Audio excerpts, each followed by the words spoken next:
welcome. My name is Raquel Williams, and today I'm excited to be chatting with Karl Moore.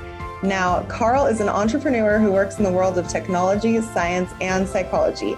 He's the author of 6 best-selling books on everything from computer programming to well-being, a former forensic scientist, a featured teacher in 3 movies, including The Manifesting Movie and Think, and the founder of 2 publishing companies, including Inspire 3. And I know that he's recently been working closer with the Cosmic Media family, which is how I've managed to get him with us today. So hello, Karl. Wow, what an introduction. Thank you, Raquel. It's very nice of you. Hello. It's lovely to virtually join you. Thank you for having me. Wonderful to have you. So, Karl, I'm sure you hear this all the time from Americans like myself, but you have such a wonderful voice. Where in the world are you?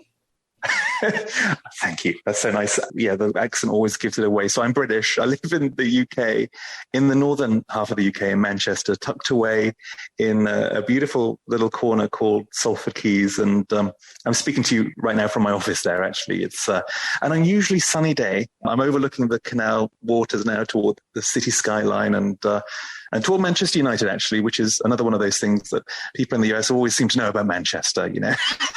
Yeah, there's Manchester or City or Liverpool. I am clueless, by the way, no idea about football and sort of team agnostic. My mum supports it, so I might be a United fan by proxy, but that's all. Anyway, so yes, in Manchester in the UK. Wonderful. Yes, I that is basically what I know about Manchester is Manchester United. So cool. So I've loved diving into your background as part of some of the work you've done with Cosmic Media, and you're clearly excited about a lot of really interesting areas of life. And I'm particularly interested in some of the personal growth work you've helped to pioneer. So what makes you so interested in personal growth and self-development? Well, I think it's a fascinating topic, you know, why we think the way that we think and what makes us tick and what helps us to change. And I think that as we dig into our own minds, we tend to find those stories that we've told ourselves about how the world works, which may or may not be true.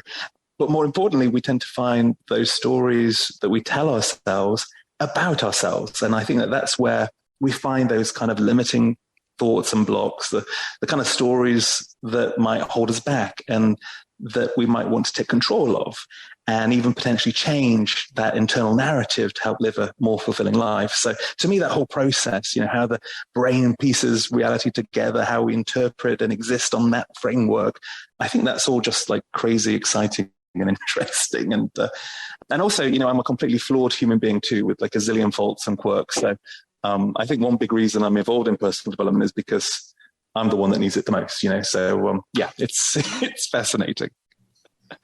Very cool. I feel like that is how most people get involved. I think, you know, you start as it's a personal journey and then you want to share that with everyone else. That's very cool. So I know you founded Inspire 3, a publishing company that produces self-growth tools based on science. So what goes on there? So Inspire 3 is a publishing company and it's got one core remit, and that's to produce personal growth tools based on science. So we focus on areas such as brainwave entrainment, hypnotherapy, meditation programs, therapeutic protocols such as NLP and mindfulness and so on. And the key really is that these tools have to genuinely make something happen. So they have to genuinely assist change. So we're not talking about things which might work, but instead tools which have been independently proven to create some form of strong, lasting change to help people, you know, get unstuck or become happier or whatever the goal is for them. So Inspire 3 produces sites and programs that support that. So tools such as Zen 12, Hypnosis Live, manifesting.com, the Hypnosis Bootcamp, Reprogram Me, whole host of others. But yeah, the basic remit of Inspire 3 has always been that. It's always been simple. It's personal growth tools backed by science. I really like that scientific approach. It makes a lot of sense, and it seems like it can really help people a lot. But what about concepts in the personal growth world, like the law of attraction? Do you think that kind of thing really works, or is it just wishful thinking? Well, that's a fantastic question. I suspect that my answer may be a little nuanced. So just to kind of clarify, and I guess zoom out, so the law of attraction is that concept of ask, believe, and receive. And it was popularized through the Secret movie. But I'm a kind of a science person, so I'm not always keen on the word believe.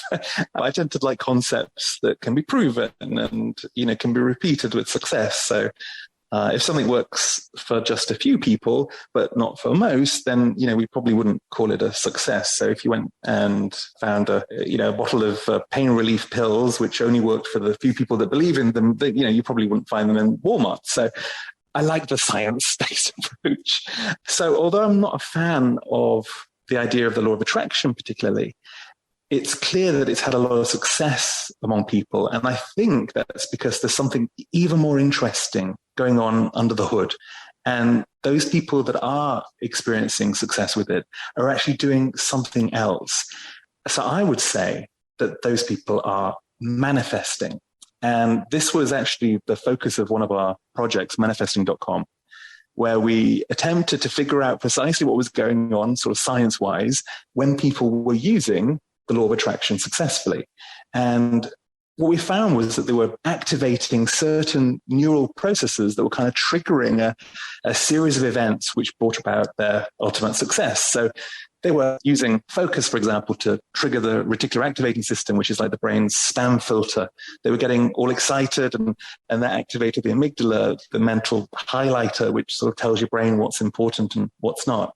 And they were using special techniques to sort of dissolve negative thinking patterns and gratitude to ignite the hypothalamus. And they were taking inspired action, creating this kind of positive feedback loop, which was sort of reinforcing those happy neural pathways. So it's really fascinating to kind of dive into and to explore the differences. And we actually developed a 5-step system to replicate those, which we published at manifesting.com. But it's a fascinating area. Yeah, I absolutely love it. But yeah, the long story short is law of attraction, strictly speaking, no. Manifesting, I think, yes. Wonderful. And so you mentioned that manifesting can actually help with happiness, right? So let's move on to talk about happiness a little bit more. I know one of the books you wrote many years ago was called The 18 Rules of Happiness. Is there a secret to happiness? Is it a process? It's a great question, isn't it? Because who knows? Is there a secret? And I think, and you're right, that book was a while ago, but I think my views on it have kind of shifted over the years. But I think that happiness is a very personal thing, and it's driven by so many of our own barely conscious motivations. But I think whatever form it tends to take, when you really think about it and you kind of follow the thought process through, that desire for happiness really is kind of the driving force behind everything. So it's behind every thought that we have, behind every decision that we make, behind every action that we take. Everything we do ultimately is designed to move us closer toward happiness and further away from pain. And I don't think that most of us really ever take time to sit down and actually think about what actually truly makes us happy and how we might want to increase their happiness. So that's why I wrote that book. I mean, like 20 years ago now. It was really just a series of like post-it notes for myself, really, just to remind myself what happiness is. And I've kind of used it over the years as I've gone through life experiences to say, when I've really been knocked by things, to think, oh gosh, yeah, that'll help to remind me and to get me back on the path. So I tend to, and I did in that book, write about ideas like following your bliss and learning to let go and understanding how your intention sets your direction. And embracing both sides of the coin too, because, you can't have the happiness without the sadness. You can't have the night without the day. I think Dolly Parton said that you can't have the rainbow without the rain. And I think that's right. So yeah, it makes sense. And another favorite of mine that I mentioned in the book was Say Yes More. And there's a whole chapter of the book dedicated to saying yes more. But I don't know, is there a secret to happiness? I think it's quite different for each of us. But of everything that we've done our work in and researched on, if I could give something really simple, I'd say that being more grateful consistently ranks as perhaps one of the most powerful routes to happiness. So I don't know if you've ever sort of been into a fresh bakery and, you enter and they're baking fresh bread and you get that incredible aroma and it smells so good and it's just beautiful. And you join the line to make your purchase. And then, maybe, I don't know, 5-10 minutes in or so, you realize that you've kind of lost it. You become nose blind and that awesome aroma just sort of disappears. And it tends to be like that, I think, with life. We really quickly forget our blessings. We really do. It's so easy to become adapted to where we are in the status quo. And that's like a really awesome human ability that we can actually quickly change and get used to things. But it means that we also sometimes forget our blessings. So I think if anyone's interested, it might be worth an experiment, maybe throwing a 5-minute gratitude practice into the start of each morning and just seeing if it works for you. I think it's a little shortcut to happiness. And so it could be worth an experiment. And if it does work, then great. And if it doesn't, well, you can kind of just ditch the idea. But I think that most people are pleasantly surprised when they adopt that attitude of gratitude. So yeah, I would say one good, quick, easy secret is to be more grateful. Absolutely. That's such great advice. So, Karl, I've heard this expression many times. I'm sure everyone has, that money cannot buy happiness. But, you're a man of science. What do you think? Can it? Kind of? Yes. Which sounds really shy, but I'm being serious. I know that the research around it is actually really clear. And it says that up to a certain amount, that money does actually make you happier, which I know sounds a little weird, but the research shows that once you get beyond a certain comfortable amount, which is usually enough to sort of cover your living expenses with a little bit left over, money doesn't tend to make you any happier. So members of the clergy, for example, on relatively modest salaries, tend to report significantly higher degrees of happiness than extremely well-paid lawyers, for example. So the facts are in. I think the more money you make, of course, the more likely you are to step onto that hedonic treadmill, where you're making the next purchase to impress the neighbors or to get that thrill of the acquisition, a little like a gambler or a addictive shopper. And then, of course, you get bored and then you make another purchase, which gives you a boost of serotonin and the cycle continues. But it's quite a shallow trap. So yes, the research shows that money does make you happier, but once you get beyond a comfortable level, it really doesn't change anything to any significant degree. It just more money, more problems kind of thing, right? Very interesting. And so I assume that amount, that baseline, peak happiness amount varies from person to person depending on their needs. And it varies depending on where you are in the world, of course. So it's really the amount that it takes for you to live a comfortable and accustomed life without necessarily going to the extravagances of private planes and golden crusted yachts. So as long as you reach that comfortable level, beyond that, no matter how much extra money you may get, and of course, people often doubt that until perhaps they experience it for themselves, It doesn't actually make a difference to your happiness levels. You will think it does. And of course, money is a great door opener. It helps to make a lot of things easier. But once you get beyond a comfortable level of money, your actual default happiness levels don't shift. Right. Interesting. Absolutely. And kind of related to that, you talked about saying yes more earlier. And I was doing a little research and I saw that you were featured in a Super Bowl ad about saying yes more a few years ago. Is that right? Yes. It was a bit of a surreal experience, to be honest with you. Maybe 15 years ago, I created this YouTube video, which was all about saying yes more. And for some reason, it went a bit viral in the way that these things randomly do sometimes. And inside that video, I was talking about this concept of saying yes more in life, to everything really, and using that idea of saying yes more as a personal growth tool itself.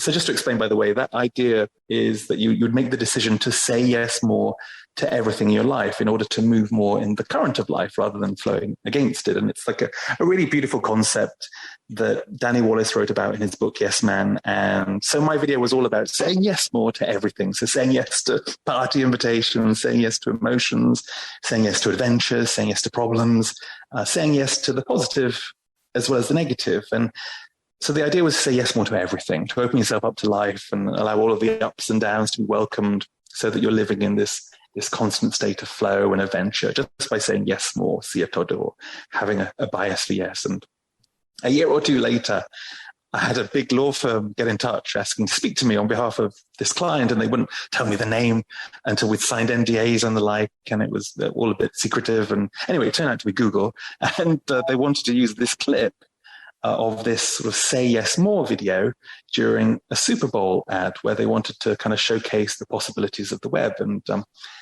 I mean, I'm British, as we've established, so I've got no idea what the Super Bowl is. Or that it's even a big thing. It's especially, I think, the one after Christmas. I'm not too sure still, but it went out anyway. This like peak ad spot, and then the ad started playing internationally too. All over the world, and so I started getting these emails from people that I hadn't heard from in years. Saying, "Oh, Karl, I was just making a cup of tea, and I saw this guy on the telly that looked a bit like you," and it was all a bit surreal and good fun. But to go back to the say yes more principle, I think it's a really great one, especially if you're in that position where you're feeling stuck in some areas of your life. And we all have periods when we feel blocked or down, or we just don't feel able to move on, or life becomes drab or boring and routine and dull and grey. We really want to kind of shake it up. So the idea is simply to say yes more and to make that almost like an automatic response to life and just to see what happens.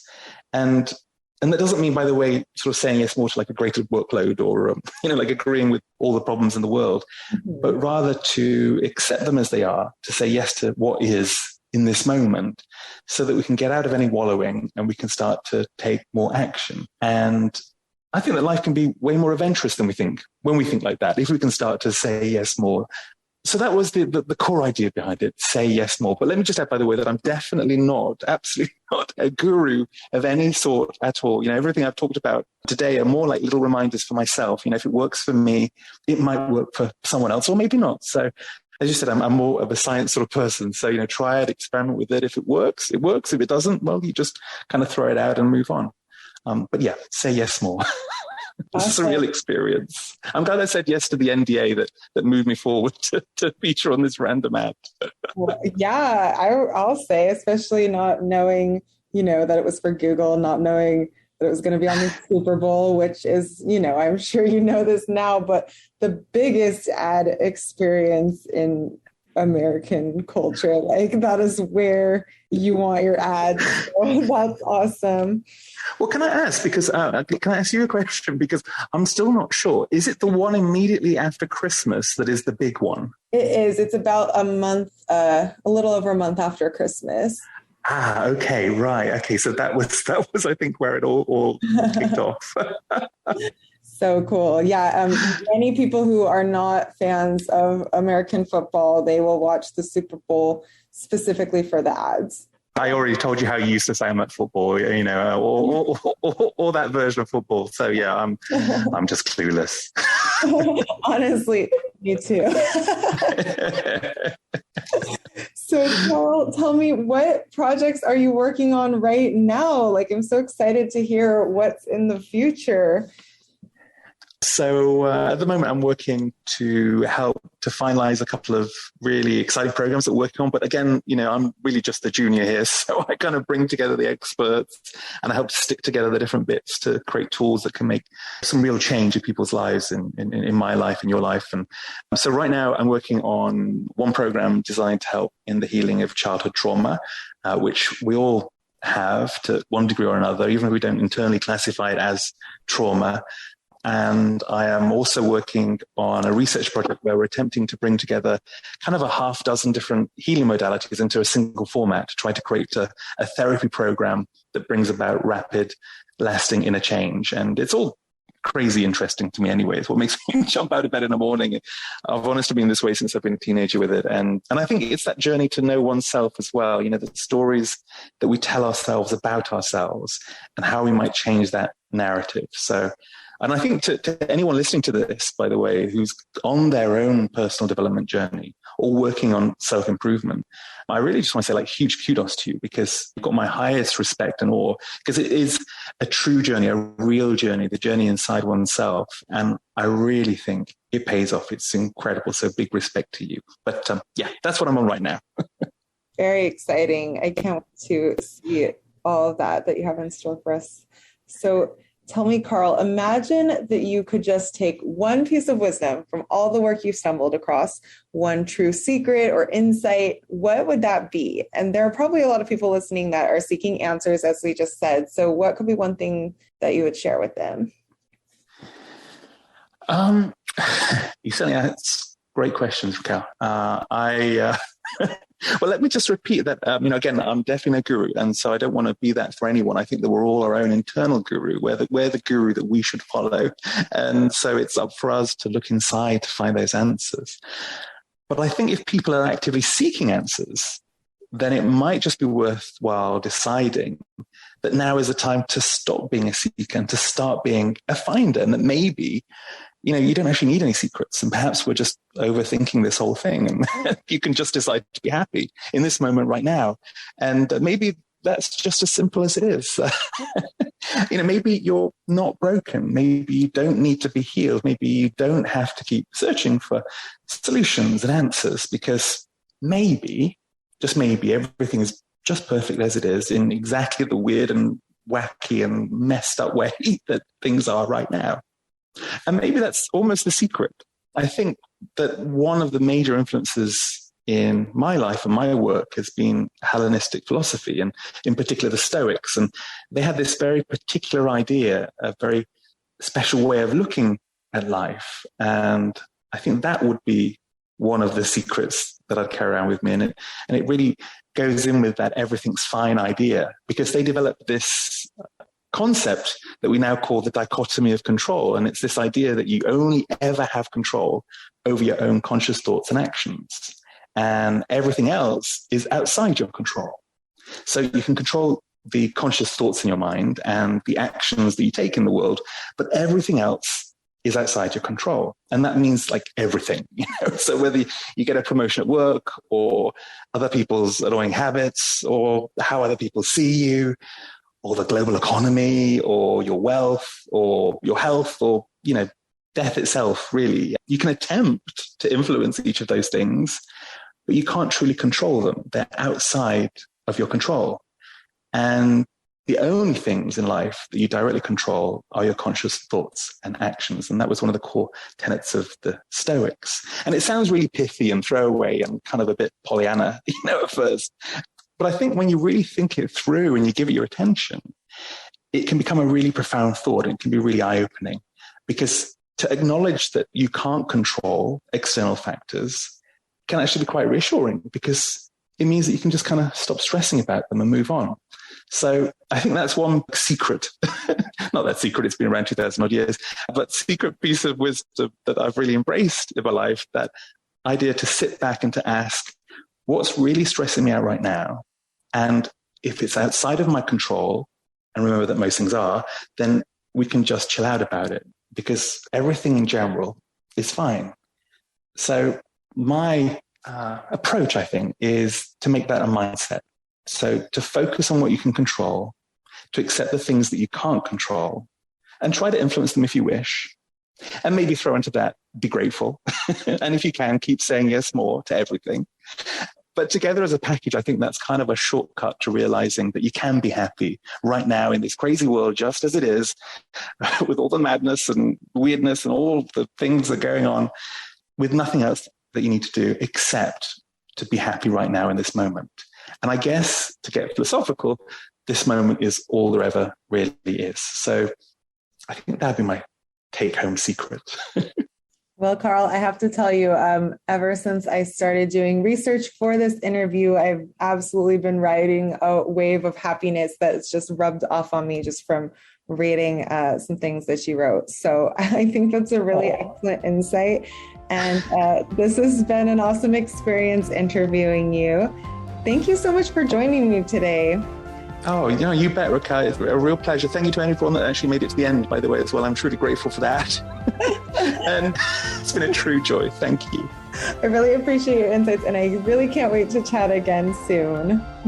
Have a great day, Karl.